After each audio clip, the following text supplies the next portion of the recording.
السلام عليكم أعزائي طلبة وطالبات الصف الأول الإعدادي. احنا إن شاء الله هنعمل مراجعة كده للهندسة، وناخد امتحان تراكمي لحد الدرس الرابع كده، اللي هو برضو متوقع امتحان شهر نوفمبر. تمام كده؟ طيب، هنا بيقول لي إذا كان المثلث أ ب ج بيطابق طبعا العلامة دي علامة تطابق، بيطابق المثلث س ص ع. تمام. وكان قياس زاوية س زائد ص بتساوي 140، فإن قياس زاوية ج. أول ما يقول لي فيه تطابق يبقى كل زاوية من هنا بتساوي زاوية من هنا. تمام. يبقى هنا دلوقتي س زائد ص بتساوي ايه؟ بتساوي 140. يبقى دي ودي بتساوي 140، يعني أ وب بيساوي 140. طب احنا عارفين ان مجموع زوايا المثلث 180، يبقى ال 180 هشيل منها، يبقى معنى كده ان دول 140. تمام كده؟ دول 140، يبقى مجموع زوايا المثلث كله 180. يبقى هشيل ال 180 ناقص ال 140 اللي هم الزاويتين دول، هيديني كام؟ 40 درجة. تاني اللي احنا بنقوله، لما يقول لي مثلث بيطابق مثلث، معنى كده ان كل زاوية هنا بتساوي زاوية ايه هنا، وكل ضلع هنا بيساوي ضلع هنا. تمام. اعمل ازاي الاضلاع؟ اعمل الاضلاع ا ب بيساوي س ص من التطابق كده. التطابق بيبقى جاي لي كل زاويه بالترتيب بتساوي الزاويه اللي زيها، وكل ضلع بالترتيب بيساوي الضلع اللي زيه. ا ب بيساوي س ص، ب ج بيساوي ص ع، أ ج بيساوي س ع. ده بالنسبة للأضلاع. ده بالنسبة للزوايا، أ بتساوي س، ب بتساوي ص، ج بتساوي ع. مش هيديك الزوايا هنا في المثلث الأولاني، هيديك في التاني، ويقول لك عايز زاوية في الأولاني. تمام. عشان أعمل كده بشوف إن ده بيساوي ده وده بيساوي ده، يبقى مجموعهم بيساوي بعض، يعني أ وب هي برضو س وص اللي هو عطيهم لي. تمام. يبقى ده وده بيساوي 140، وانا عارفه ان مجموع زوايا المثلث كله بيساوي 180، يبقى بشيل 180 ناقص مجموع الزاويتين دول يديني كام؟ 40 درجه. السؤال التاني بيقول لي ايه؟ بيقول لي ان أ ب ج مثلث بيطابق س ص ع. قياس زاويه ب بتساوي 50. ب هحدد كده، ب اهي بتساوي 50، اللي هي مين؟ اللي هي ص. تمام. وس بتساوي 70، ادي كده بتساوي ايه؟ 70. دي كده 70 درجة، يبقى دي 50 ودي 70. تمام. عايز زاوية ج، اللي هما مين بقى؟ اللي هما أ وب. ما هو ب هي ايه؟ ال50، والألف هي مين؟ السين اللي هي ال70. يبقى دي ودي بتساوي 120. 120 يبقى زاوية ج هطرح 180 ناقص افتح قوس مين ومين؟ الزاويتين التانيين. يبقى 180 مجموع زوايا المثلث ناقص الزاويتين التانيين اللي هو 70 زائد 50 اللي هي 120 يديني 60 درجة. تمام. يبقى احنا جمعنا الزاويتين اللي متشابهتين دول، زاوية من هنا هو بيلخبطك وبيكعبلك كده. انت طبعا ذكي مش هتتكعبل ان شاء الله. وهي لما يقول لي الزاوية هنا هي اللي أنا اللي قدامها هنا، الزاوية هنا هي اللي قدامها. طب انا عايزة الزاوية من مين؟ من المثلث الاولاني. بحط الزوايا اللي هنا على المثلث الاولاني. اعطاني س بحطها عند أ، اعطاني ص بحطها عند ب. تمام. هو عطاني س وعطاني ب، يبقى س اللي هي الالف، والب اللي هي مين؟ اللي هي موجودة برضو في نفس المثلث. يبقى انا بجمع 70 زائد ال50 يديني كام؟ 120. 120 بشيلهم من 180 هيديني 60 درجة. تمام. برضو هنا المثلث أ ب ج بيطابق المثلث س ص ع. بيطابق المثلث دوت، يعني كل ضلع هنا بيساوي كل ضلع هنا. بحدد كده. هنا بيقول لي ايه؟ أ ب بيساوي ص ع. لا طبعا، لازم الترتيب هو ماشيه كده. أ ب يبقى من الاولاني والتاني، الاول والتالت يبقى الاول والتالت، الاولاني والتاني والتالت يبقى التاني والتالت. زي ما انا ماشيه هنا همشي من هنا. يبقى أ ب ما بيساويش ص ع. طب ناخده التانية، ب ج بتساوي س ص س ع. لا برضو، هو ب ج يبقى التاني والتالت، يبقى برضو هنا التاني والتالت. تمام. طيب صاد س، مش مشكلة، صاد س بتساوي ج صاد س اللي هو الأولاني والتاني بتساوي ج ألف اللي هو الأولاني والتالت، لا. تمام، يبقى برضو دي ما تلزمنيش.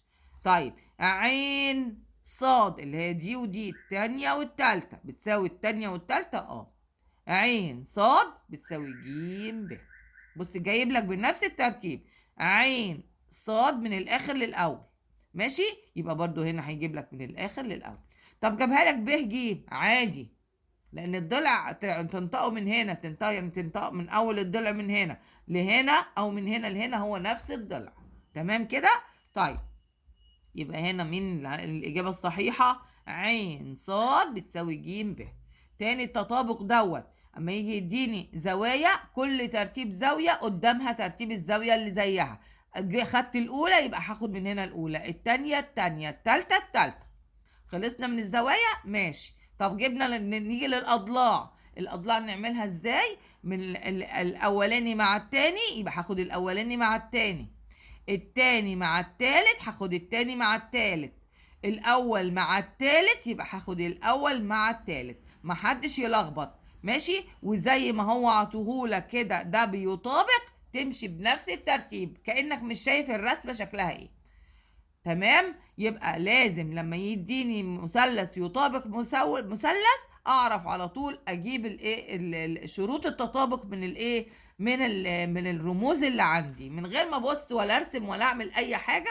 لازم من الشروط من اللي هو اللي عطوهوني من المثلث ده بيطابق المثلث ده، هي مترتبه وزي الفل في اضلاع وفي زوايا في كل حاجه. خلاص كده.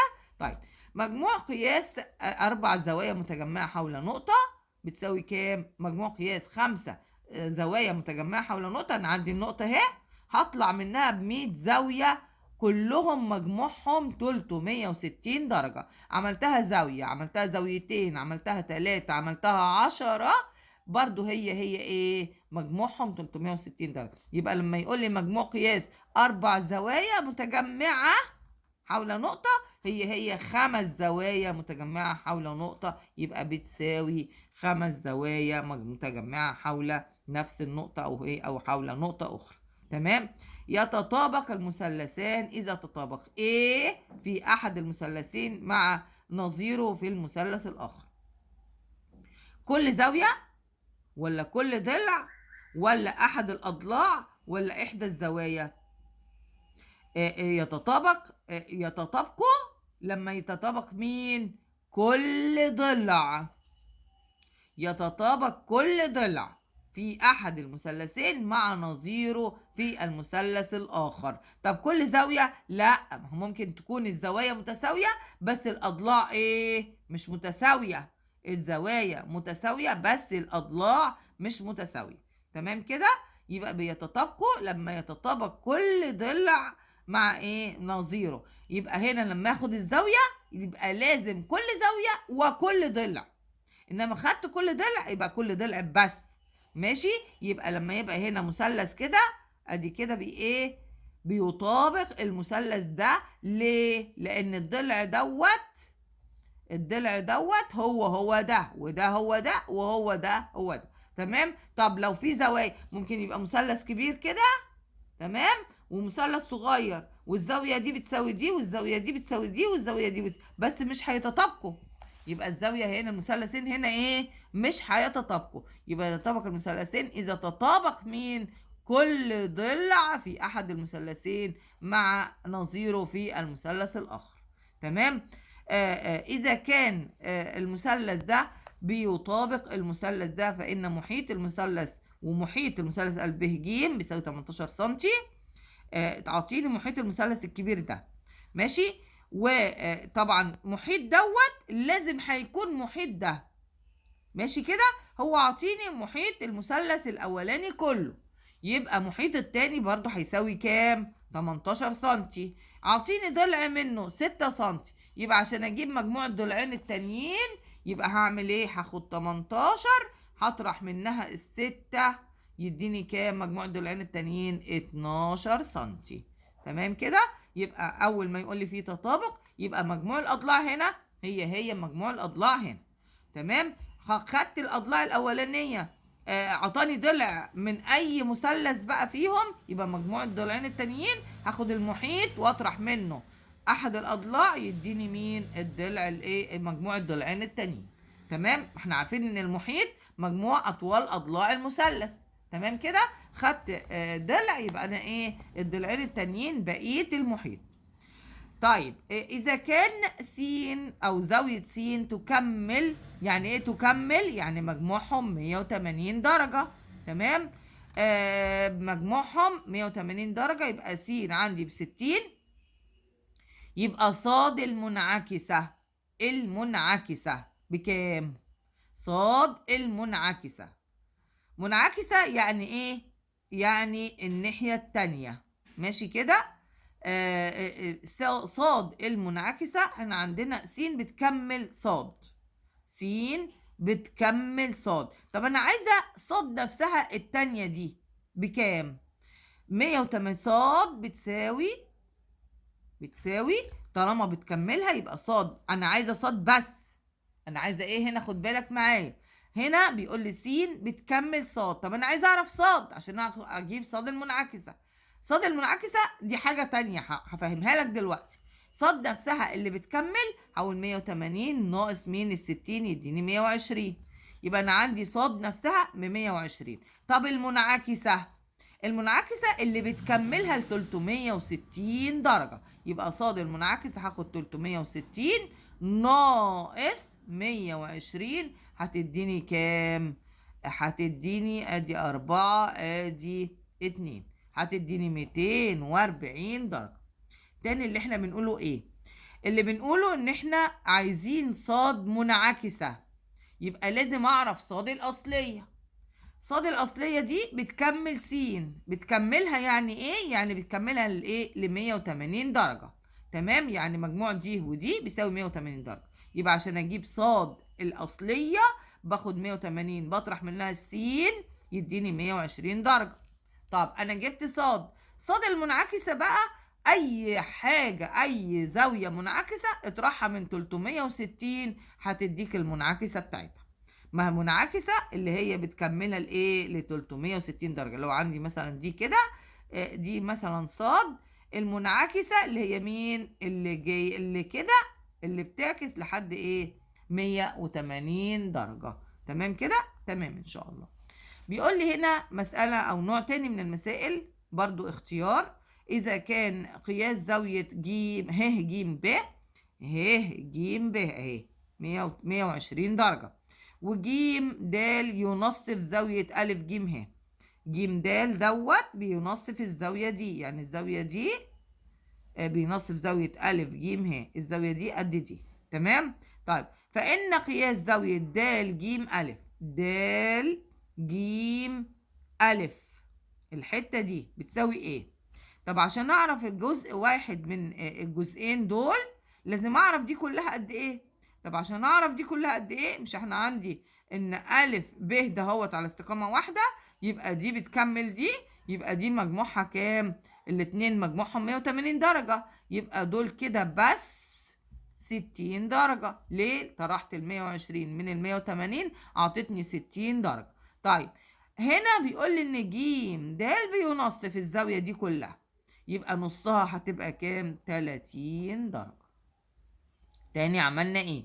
بيقول لي ان الزاويه دي كده لوحدها 120 درجه، وانا عندي ج د بينصف، انا عندي كل ده كده ا ب ده على استقامه واحده اهو، مستقيم على استقامه واحده. تمام كده. يبقى هنا زاوية ه ج أ بتكمل زاوية ه ج ب. بتكملها يعني ايه؟ يعني بتكملها ال 180 درجة. هنا 120 يبقى الباقي كام؟ 60 درجة. تمام. ال 60 دي في مستقيم قاطع للزاوية كده بينصف الزاوية، يبقى معنى كده ان 60 هقسمها على 2 تديني 30 درجة. تمام ان شاء الله.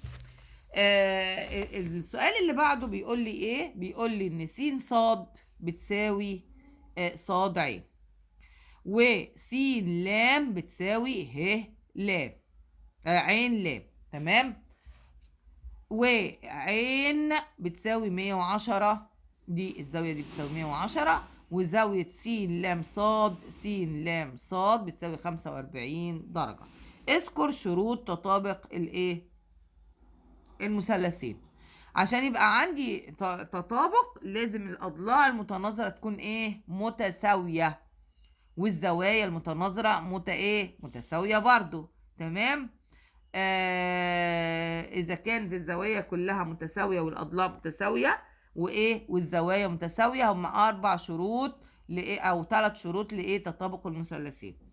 يا إما الأضلاع كلها متساوية، يا إما ضلعين وزاوية محصورة، يا زاويتين وضلع، يا إما يا إما ضلع القائمة والوتر. تمام. طب الشرط اللي بيتطابق فيه المثلثين هو هو تطابق كل الاضلاع او تساوي كل الاضلاع. طب ازاي؟ اولا عندي ضلعين هنا، المنظر ده عايزك تحفظه لي، عايزاك تحفظ لي المنظر ده، ان اول ما الاقي الشكل ده كده يبقى فيه ضلع مشترك والاضلاع كلها قدامي متساويه، يبقى ده التطابق بتاع مين؟ انه شرط الاضلاع المتناظره كلها متساويه. تمام. يبقى هاجي كده هكتب كده، اما اجي اكتب شروط تطابق هقول اما اجي احل المساله دي نمره 2 اهي، ماشي، هقول في المثلثين واكتب المثلثين عندي زي ما هما، س ص لام وعين صاد لام، وحاجة اعمل كده فيهما. تمام. يبقى فيهما، واعمل مستقيم كده في 3 شروط. تمام.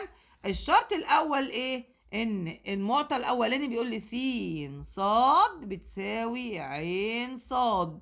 تمام. ادي الضلع ده بيساوي ده. طب انا مش عارفه، يعني مش عارفه اعملها، ما هو عاطيني معطى، ما هو عاطيهوني اصلا معطى اهو، س ص بتساوي عين صاد. طيب وايه تاني؟ وس لام وعين لام بتساوي عين لام، يبقى س لام بتساوي عين لام. يبقى فاضل لي فاضل لي ضلع، اللي هو مين؟ الضلع المشترك اللي صاد لام، وصاد لام ضلع مشترك. يبقى عشان اعمل شروط التطابق بكتب كده في المثلثين ده وده، اللي هو عاطيني ان انا بيقول لي اذكر شروط التطابق. شروط التطابق اللي هي تساوي كل الاضلاع، اللي هي مين؟ س ص بيساوي عين صاد، اللي هو المعطيات اللي هو عاطيها لي، س ص بتساوي عين صاد، وس لام بتساوي عين لام. فاضل لي شرط واحد انا بجيبه من عندي، اللي هو مين؟ ان صاد لام ضلع مشترك. ضلع مشترك، يبقى كده اذا خلاص كتبت شروط التطابق. اذا يتطابق المثلثين وينتج من التطابق بينتج من التطابق ينتج من التطابق اي حاجة بقى هو عاوزها بعد كده. بيقول لي اوجد قياس زاوية س وقياس زاوية س ص عين. من التطابق كده س دي هتساوي مين؟ بالترتيب زي ما انا علمتك، ان الاولانية هتساوي الاولانية، والتانية بتساوي التانية، والتالتة بتساوي التالتة. يبقى س هتساوي مين؟ هتساوي عين. طب انا عندي عين، اذا زاوية س بتساوي زاوية عين بتساوي كام درجة؟ 110 درجة. تمام. يبقى زاوية س هتساوي زاوية عين. زاوية س هتساوي زاوية عين. جبتها من الرسمة؟ لا، جبتها من التطابق نفسه. جبتها من التطابق نفسه. هو عايز قياس زاوية س، هشوفها كده من التطابق دي بتساوي مين هنا؟ بتساوي عين. يبقى هنا عشان ما شتتش نفسي، طب س هنا هتساوي مين من المثلث التاني؟ لا، من التطابق اللي هو عايزه ان س هتساوي عين الاولانيه، يبقى هتساوي الاولانيه، يبقى س هتساوي عين. تمام. يبقى س هتساوي عين، وعين عندي ب 110 درجه، يبقى س هتساوي 110 درجه. طب بص بقى هنا الزاويه الثانيه، س ص لام، ماشي، س ص عين. هنا عندي بيقول لي س ص عين كلها، مش دي بتساوي الزاوية دي زائد دي؟ تمام. يبقى هنا 110، يبقى دي الزاوية دي ودي كام؟ مجموعهم كام؟ 110 و45 عشان اجيب الزاوية اللي فاضلة، اللي هي الزاوية اللي فاضلة دي. تمام، عشان اعرف اللي زيها هنا. تمام، ما هي دي هي دي. تمام كده، تمام. يبقى هنا الزاوية دي 110. يبقى هنا هكتب زاوية مين الأول؟ س ص ل. يبقى أنا عشان أجيب الزاوية دي كلها لازم أجيب الحتة دي والحتة دي الأول. ماشي؟ الحتة دي أجيبها إزاي؟ بجيبها من المثلث اللي فوق أو المثلث اللي تحت. يبقى أنا جبت الحتة اللي من تحت دي من المثلث اللي تحت، هكتب نفس الزاوية هنا، هي نفس الزاوية هنا. يبقى 110 هي هنا 110. هنا 45 بقت دي 45. طب عشان اجيب الزاويه اللي فاضله دي يبقى هكتب كده: بما ان زاويه س ص ل بتساوي 180 ناقص افتح قوس، ما هي دي في مثلث وانا عارفه مجموع زوايا المثلث 180 درجه. يبقى 180 ناقص افتح قوس 110 زائد 45 يديني كام؟ دي ادي 5 5 1. تمام، هطرحها من ال 180 يديني ادي 5 ادي 2، يبقى دي 25. الزاوية الصغيرة دي كام؟ 25. بقت دي كلها بقى كام؟ اللي هي س ص عين كلها. هو مش عايز الزاوية الصغيرة بس. يبقى لما اجي احدد كده هو عايز زاوية ايه، بحدد على الرسمة. طالما الرموز اللي عندي دي مش مكتوبة هنا في المثلثين، طالما مش مكتوبة في المثلثين لا هنا ولا هنا، يبقى على طول بجيبها من الرسمة اللي عندي. يبقى هي كل الزاوية دي هو اللي عايزها. 25 زائد 25 يبقى يديني كام؟ 50 درجة. إذا زاوية س ص ع بتساوي 25 زائد 25 تساوي كام؟ 50 درجة، وهو المطلوب إثباته. طيب، نيجي للسؤال اللي بعده. بيقول لي ايه؟ بيقول لي اذا كان قياس زاوية ا ه ب بتساوي 30 درجة.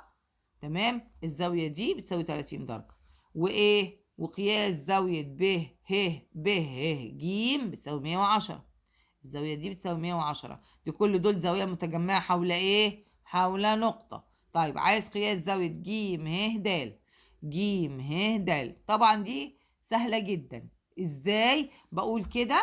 ان الزاويه دي بما ان عشان تلاقي المنظر ده لازم تقول المعلومه اللي هقول لك عليها.